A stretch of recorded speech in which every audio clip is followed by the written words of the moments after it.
Washington, D.C. didn't wake gently that morning. There was no golden light pouring over the Capitol dome, no birdsong rising above brownstone rooftops.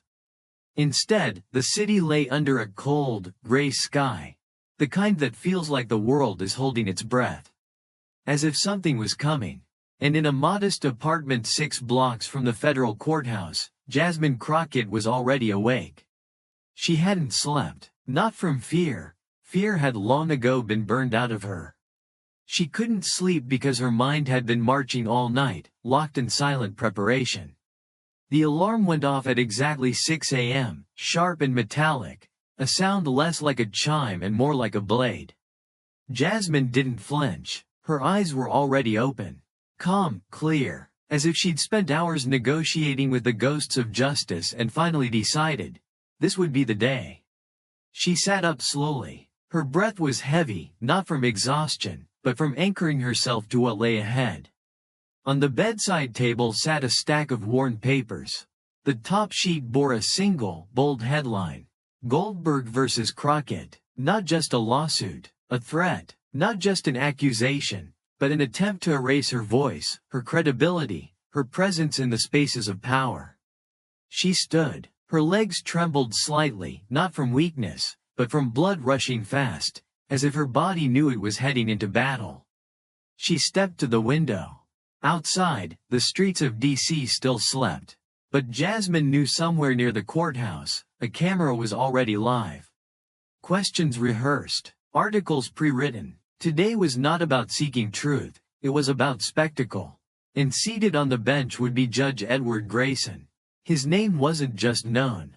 It was whispered. In law firms. In black bar associations. In courtrooms where women were expected to sit still. If you were black, female, and refused to bow, Grayson was the wall waiting to break you.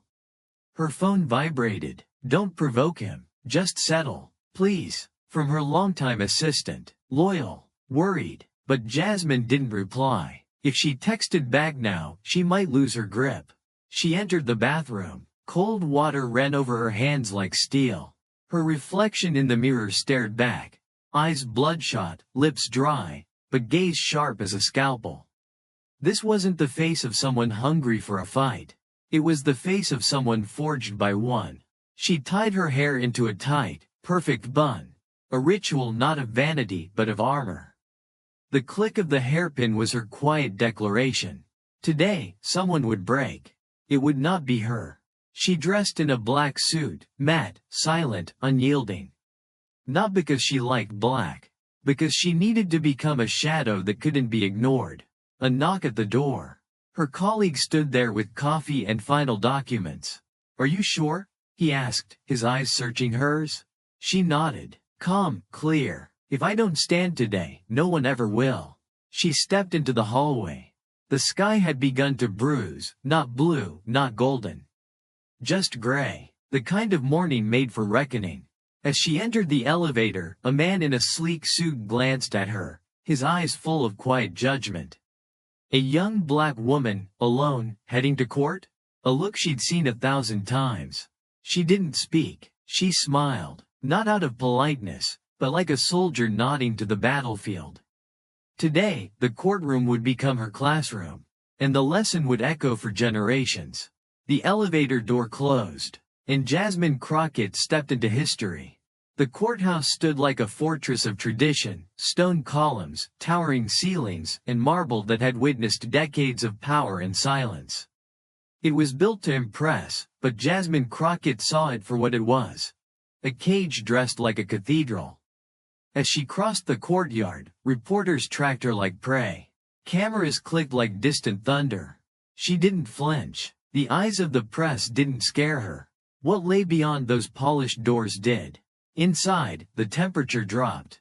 The thick silence of the courtroom wrapped itself around her like cold iron. The benches creaked with anticipation. Jasmine's heels echoed against the floor, each step a declaration. She didn't look at anyone. Not at the jurors, not at the press gallery, and especially not at the man seated high above them all. Judge Edward Grayson. He looked down at her with the weight of assumption. Not curiosity. Not consideration. Just cold calculation, like he already knew how her story ended. Case number 1847. Goldberg vs. Crockett, the bailiff called out. Jasmine moved to her seat.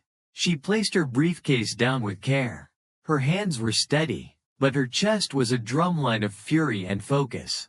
Across the aisle, Daniel Hears, Whoopi Goldberg's lawyer, stood up, tall, polished, and oozing condescension. He adjusted his tie with one hand and opened with a rehearsed voice. Your Honor, members of the jury, what we have here is not merely a matter of opinion. What we have here is defamation. Irreparable damage. What Miss Crockett said in her statement was not policy critique, it was a targeted attack. He motioned to a large screen beside him. Charts appeared, viewership graphs, social media sentiment analysis. Here's clicked a remote, advancing through slides of hashtags and headlines. Our client, an esteemed icon in American media, saw her career jeopardized within days of these inflammatory remarks. Jasmine watched quietly, not blinking. Let him talk, let him weave his narrative. She wouldn't interrupt, not yet. Ladies and gentlemen of the jury, Hears concluded, turning to them with a smirk. Words have power, and today, you'll decide what happens when that power is abused. He sat. A moment passed. Jasmine rose. Not fast, not slow, just steady. She walked to the center of the room, her eyes moving from juror to juror. She didn't speak for several seconds. That silence spoke for her. Then her voice came, calm, measured, but unmistakably strong. My name is Jasmine Crockett. I'm here today not as a politician, not as a headline, not as a villain. I'm here as a woman who spoke. She let the words settle. I did not mention Whoopi Goldberg by name. I did not target her personally. I questioned the way public funds were used to support programming. That is not slander. That is democracy. A ripple moved through the room. A shift in the energy, subtle but real. Truth is not always comfortable. But it is not illegal. She returned to her seat. Judge Grayson cleared his throat. We will proceed with witness testimony, he said. His voice was smooth, but his grip on the gavel was a little tighter than before.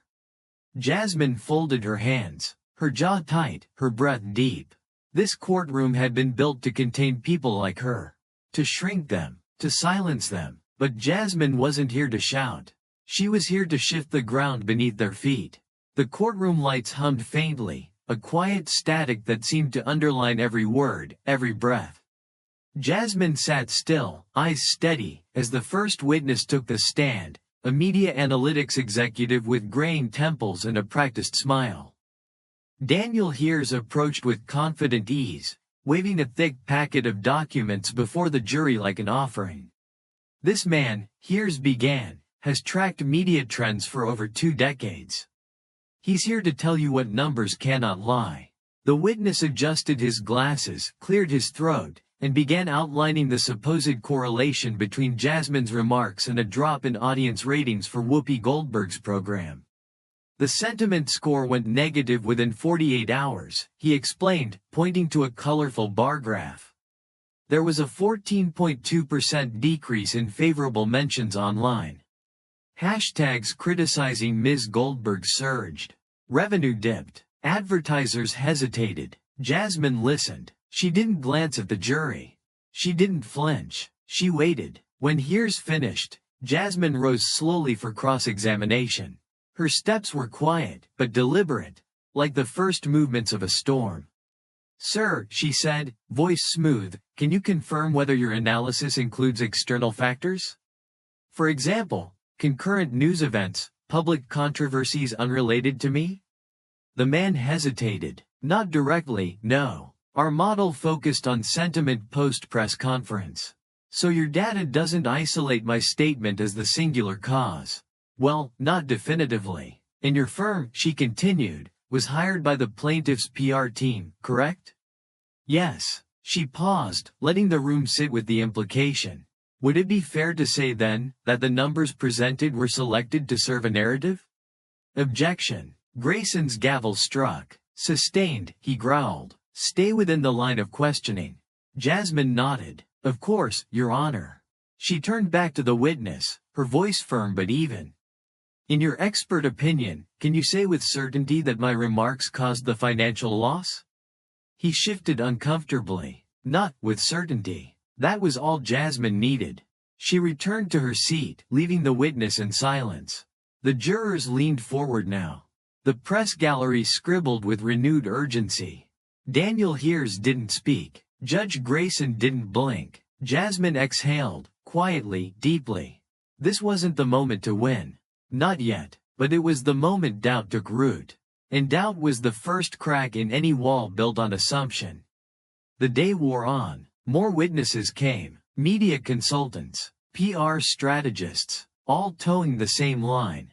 That Jasmine's voice had consequences. But Jasmine was not there to deny consequences. She was there to question the price of speaking truth. And in that courtroom, her calm had begun to rattle the foundations more than any rage ever could. She opened her folder, fingertips brushing a small USB drive. The recording, her hidden card. She would not play it yet. Not until the silence grew loud enough to shatter. Because Jasmine Crockett had learned something in every room that tried to crush her. You don't win by shouting louder. You win by making them listen in their quietest moment. The air in the courtroom had grown heavier, thicker, not with heat, but with anticipation. A shift had occurred, intangible but unmistakable. Jurors no longer slouched in their seats. Reporters no longer looked down at their notepads. Even Judge Grayson sat more rigidly, as if aware that control was slipping from between his fingers. Jasmine Crockett felt it too. She sat unmoved, her hands folded, her body still, but her eyes burned with quiet momentum. Every hour she had endured in silence was preparing for this moment. And now, the silence was loud enough. She stood. "Your Honor," she said, tone measured, unwavering, "with the court's permission, I request to present a new piece of evidence." Grayson looked up, caught off guard by the shift in tone. "Evidence?" he asked, cautious. "What type?" Jasmine reached into her briefcase and held up a small silver USB drive.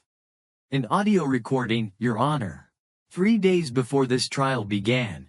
A conversation in which statements were made, by a key figure in these proceedings, that go to the heart of judicial impartiality."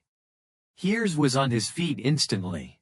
"Objection, Your Honor. This is a sideshow. Irrelevant and highly prejudicial." But Jasmine didn't flinch. "I believe once the court hears the recording," she said firmly, "we'll find it is not irrelevant. It is the rot at the root of this entire process." The courtroom tensed like a muscle preparing for a blow. Grayson stared at her, the silence stretching just a breath too long. "Play it," he finally said, voice cold. Jasmine approached the courtroom AV stand, inserted the drive, and clicked play. Static. Then, Grayson's voice, unmistakably clear. "That girl won't last 10 minutes. She's just another loudmouth with a law degree. Let her throw a tantrum, it'll cost her her career." The voice continued, each word dripping with mockery, arrogance, and disdain. "I've seen their type. They come in fiery, thinking they can rewrite rules with sentiment. But we don't bend to emotion in this court." A gasp escaped from somewhere in the gallery. The courtroom fell into a stunned silence that felt eternal. Jasmine didn't say a word. She didn't have to. The words had spoken for themselves. She stepped back, letting the echoes hang in the air like a noose tightening around the bench. Judge Grayson's face had gone pale. His jaw clenched. His gavel sat untouched. Across the room, Hears sat frozen, his expression unreadable, but the sweat on his brow betrayed him. One juror shook their head slowly. Another looked down, ashamed. Whether for Grayson or themselves, Jasmine couldn't tell. But the shift had happened. Jasmine turned back to face the jury, her voice quiet but piercing. "This case is not just about me. It's about what happens when people in power believe they're beyond accountability. When justice becomes performance. When the law becomes a weapon of silence." She turned to face Grayson. Your Honor, I move for your immediate recusal on the basis of demonstrated bias and a violation of judicial ethics under Title 28, Section 455 of the U.S. Code. Grayson opened his mouth, but no sound came. His hands trembled. His authority, once absolute, now clung to him like a crumbling robe. The court will recess, he stammered. 30 minutes. His gavel struck, not with force, but with the hollow echo of retreat. He stood too quickly and exited through the private door behind the bench, a shadow fleeing from its own exposure. Jasmine remained still. She didn't smile. She didn't move. She let the moment sit, raw and unresolved. The reporters had already begun scribbling. The jurors were still absorbing. The courtroom was silent, but it was no longer silence born of dismissal. It was the kind of silence that comes when a system, unquestioned for too long, finally hears its own echo. And in that echo, Jasmine Crockett stood not as the accused, but as the reckoning. The courtroom doors had barely swung shut behind Judge Grayson before the silence ruptured. Like a slow-building storm finally letting loose, whispers became chatter, and chatter turned into waves of disbelief. Reporters darted to the hallway, phones pressed to ears, already dictating headlines that would ripple across the country by noon. Jasmine Crockett didn't move. She stood in the eye of the storm, still, composed, the embodiment of control in a world that had tried so hard to destabilize her. Around her, the gallery buzzed, some stunned, some invigorated, all deeply, irreversibly affected. For the first time, the courtroom didn't see her as just the defendant. She was something more now. A symbol, a spark. Down the corridor, a CNN anchor was already live. Breaking from Washington, D.C., a stunning turn in the defamation trial of Goldberg versus Crockett. A secretly recorded audio file reveals alleged bias and disparagement by Judge Edward Grayson. Social media caught fire. On Twitter, Jasmine's name began trending under 3 different hashtags. One was celebratory. Hashtag Crockett claps back. One was outraged. Hashtag judicial shame. And the third, the one Jasmine knew carried weight beyond the internet. Hashtag resign Grayson. In her heart, she didn't celebrate.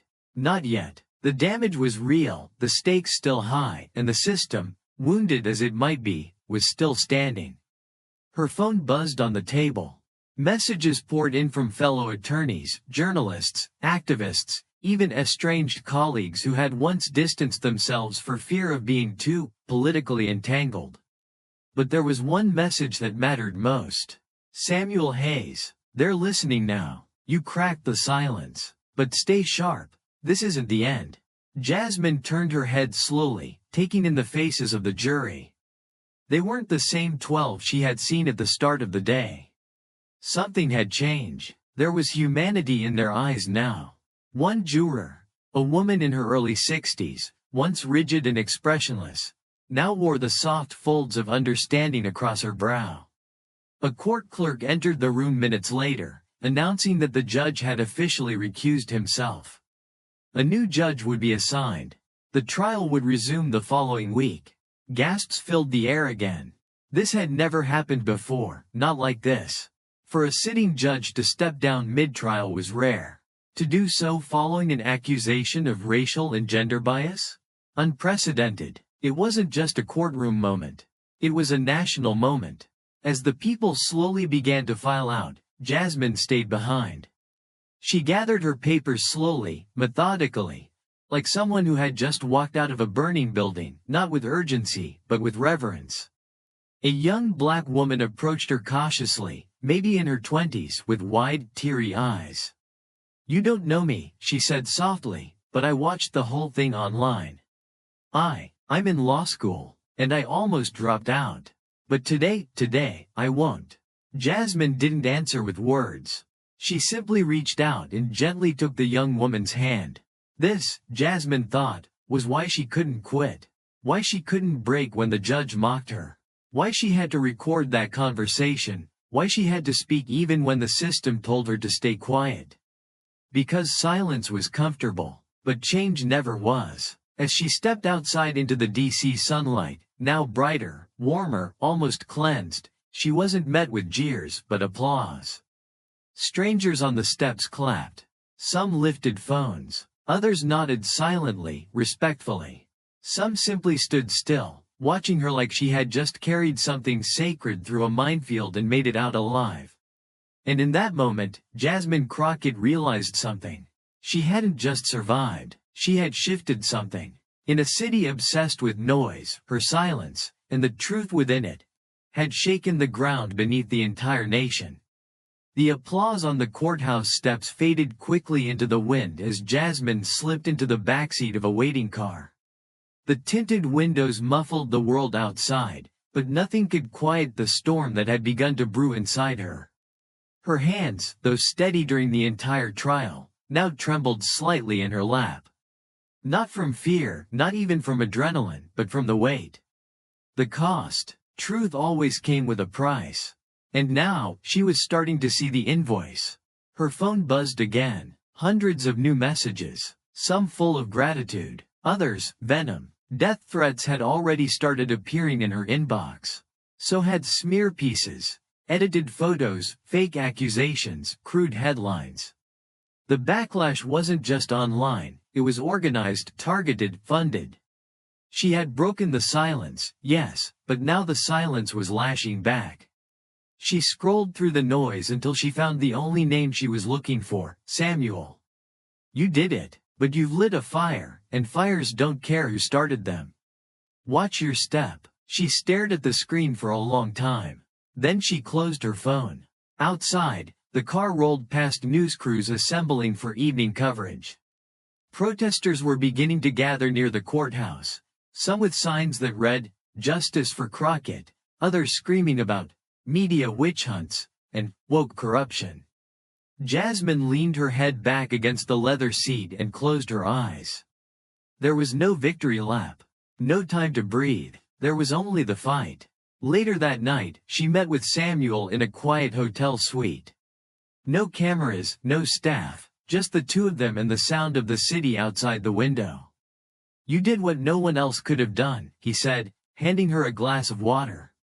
You made them look, but you also made yourself a target. I've always been a target, Jasmine replied, voice low. They just used to aim lower. Samuel looked at her with a complicated kind of pride, part admiration, part worry. They'll come for your credentials, your licenses, your reputation. I know. They'll dig up your past. I've read every page of it. They might even come after your family. That one gave her pause. Not because she hadn't thought of it, but because she had. And there was no easy way to prepare your heart for something like that. I'm not backing down, she said finally. Samuel nodded. Then you better be ready to bleed. They sat in silence for a moment, two warriors too tired to lie to each other. Jasmine stared at the city lights outside the window, each one a different kind of battlefield.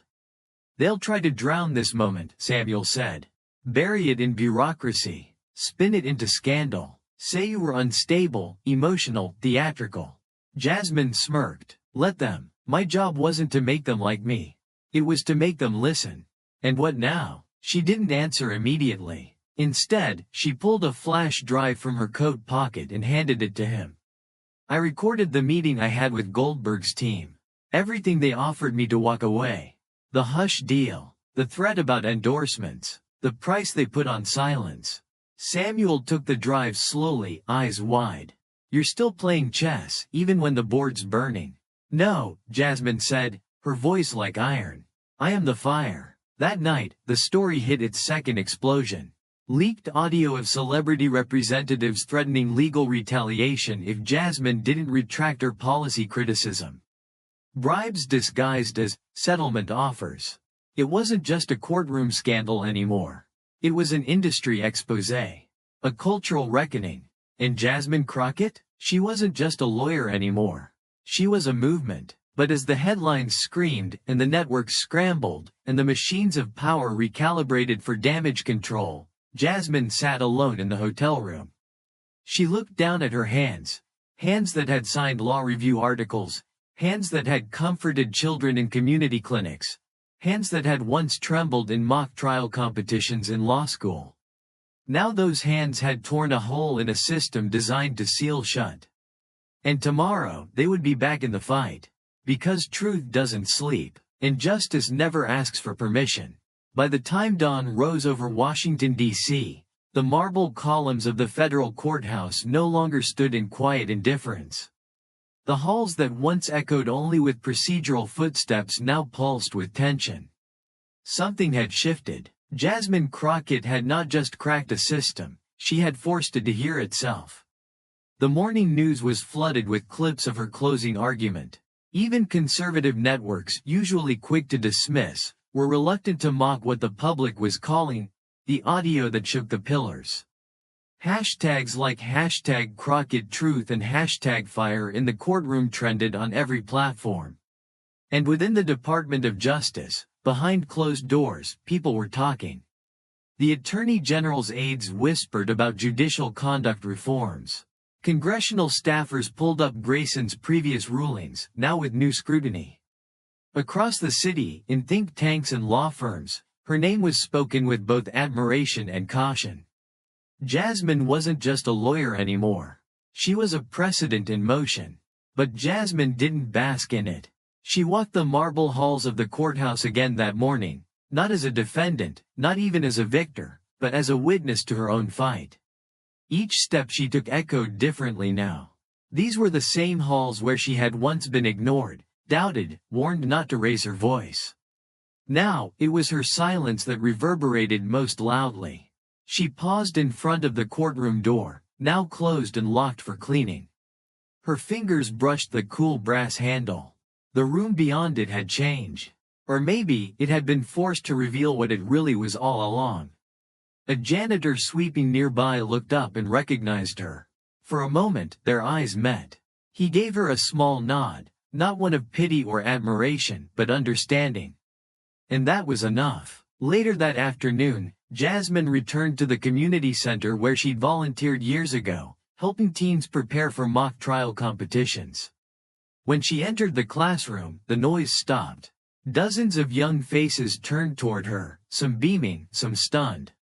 One girl whispered to another, "That's her. That's the one who made the judge apologize." Jasmine smiled gently and motioned for them to sit. She stood at the front of the room, in front of a whiteboard that still had remnants of someone else's notes. She erased them with her sleeve and picked up a marker. "You've all seen the trial," she began. "But let me tell you something that didn't make the live stream." The room was silent. "Before I walked into that courtroom, I didn't know if I would win. I didn't know if I would survive it. But I knew something for sure, I wasn't walking in alone." She tapped the marker against her chest. "I had every woman who was told she was too angry. Every black child who was told they needed to be twice as good. Every community that has waited too long for justice." She paused. "I carried you in with me." A boy in the front row raised his hand. "Are you going to run for office?" The question hung in the air. Jasmine chuckled softly, shaking her head. "Not today," she said. "Today, I'm just here to make sure you get there." The class applauded, not with fanfare, but with the quiet thunder of something real taking root. That evening, she returned home for the first time in 3 days. The apartment was still, her bed untouched, her plants thirsty. But the copy of the lawsuit, Goldberg versus Crockett, still sat on the kitchen counter. She picked it up, folded it neatly, and placed it in a file cabinet. Not out of bitterness, but as a record, a receipt. Because when a system that silences you is finally forced to listen, you keep the evidence. And then you keep going. The echoes in marble halls would not fade quickly. But Jasmine Crockett was no echo. She was the voice that made the silence shatter. The courtroom was still, but this time, it wasn't fear that made it silent. It was awe. It was the quiet that follows an earthquake, when everyone realizes the ground will never feel the same again. Jasmine Crockett stood with the strength of 1,000 voices behind her. Voices that had been ignored, forgotten, silenced, and in that stillness, something miraculous began to happen. The jurors, once uncertain, once swayed by theatrics and data, looked different now. Not because of the recording, not even because of the law, but because they had seen something that no chart could measure: courage. When Judge Grayson finally returned to the bench, his robe looked heavier. His hands trembled, ever so slightly. And his voice, once rigid and dominant, was subdued. "This court acknowledges a shift in the integrity of these proceedings," he began, each word forced through clenched teeth. "In light of the evidence presented, I recuse myself from this case." The gavel did not bang. It fell, like a stone. Reporters bolted from the room. Phones buzzed with breaking alerts. Jurors whispered to one another as bailiffs tried to regain order.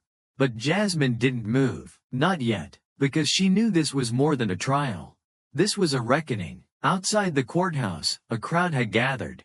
They had watched the broadcast. They had heard the recording. They had seen the judge, the symbol of power, collapse under the weight of his own prejudice. And now, they waited. When Jasmine finally emerged, black suit, tight bun, eyes bright but steady, the applause didn't erupt. It swelled, a slow, powerful tide of hands clapping not for victory but for truth. She didn't wave, didn't speak, she just stood, and sometimes that's enough. Because the fire Jasmine lit that day wouldn't die. It would pass from eye to eye, from heart to heart. A whisper that turned into a roar. In boardrooms, in classrooms, in streets and screens, they would remember the woman who didn't raise her voice. She raised the truth.